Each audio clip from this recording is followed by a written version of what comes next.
Сәлеметсіздер ме оқушылар? Сабағымыздың тақырыбы Қарахан мемлекеті. Зерттеу сұрағы: неліктен Қарахан мемлекеті ислам дінін мемлекеттік дін деп жариялады?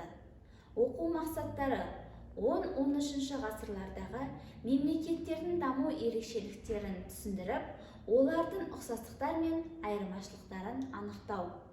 Қарахан мемлекеті 942-1212 жылдар аралығында Жетісу жерінен бастап Амудария, Сырдария аралығын мекен еткен. Қарахан мемлекетінің құрамына ұйғыр, яғма, қарлық, жікіл тайпалары кіреді. Қара сөзінің мағынасын сол кезеңде ұлы деп санаған. Қарахан мемлекетінің ең жақсы дамыған кезін айта кететін болсақ, Сатық Бұғра хан, Мұса хан, Әбілхасан Әлі ибн, Ибрахим ибн Насыр және Хасан Бұғра хан әулеті мен Әлі ибн Мұса әулеті кезінде дамыған. Қарахан мемлекеті батыс және шығыс болып екі бөлікке бөлінді. Батыс бөлігін айтатын болсақ, хандықтың орталығы алғашында Үзкент қаласы болып, сонан Самарқанд қаласына ауысқан болатын.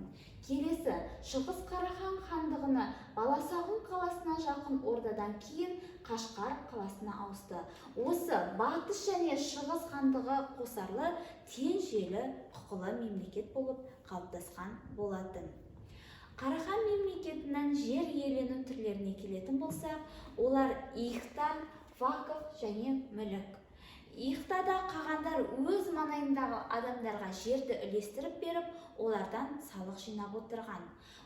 Сол иқтаны басқаратын жер иелігін иқтадар деп атаймыз. Вақыф дін басыларына беретін жеке жер меншігі және мүлік дегеніміз жеке меншік жер бөлігін атаймыз.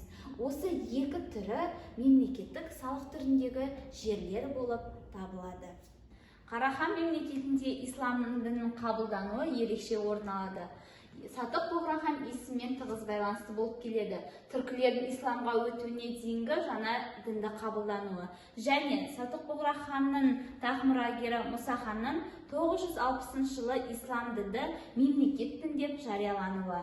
Мұса ханның исламдық мемлекеттік дін деп жариялануының өзіндік себептері бар. Ислам дінінің көмегімен өз билігін нығайту, мұсылман елдермен тығыз қарым-қатынас байланыстарды кеңейту және де мұсылмандар қоныстанған аумақтарды өзіне қосып алу. Қарахан ақсүйектері жігіл және яғма тайпалар арасында ұрыс басталып 1042 жылы батыс және шығыс Қарахан мемлекеті болып екіге бөлінгені мәлім. 12 ғасырдың екінші жартысында батыс хандықтың билігі Қара Қытайлар қолына өтіп, 1212 жылы шығыс қарахандықтар наймандармен соғыста жеңілуімен Қарахан мемлекеті өмір сүру кезеңі аяқталады. Қарахандықтар кезеңі мына тұрғыдан сипаттауға болады. Түркі тайпаларының экономикалық және мәдени өмірінде оң өзгерістер әкелді. Көшпелі түріктердің отырықшылықтандыру белсенді түрде жүргізілген болатын. Және де қалалар мен қала мәдениеті дамыдып, иқталық жүйе қалыптасты. Сонымен қатар араб жазуы пайда болған болатын. Енді қосымша айта кететін дерек Қарахан кесенесі барлығына аян. Қазақстанда 11 ғасырда сақталған сәулет өнері Қарахан кесенесі көз алдарыңызға елестетіп, Тараз қаласында орналған кесене бейнеленген. Енді сабағымыздың негізгі іс-тәжірибе бөліміне келетін болсақ, термин сөздердің мағынасын ашу берілген. Иқта, иқтадар, вақыф және мүлік.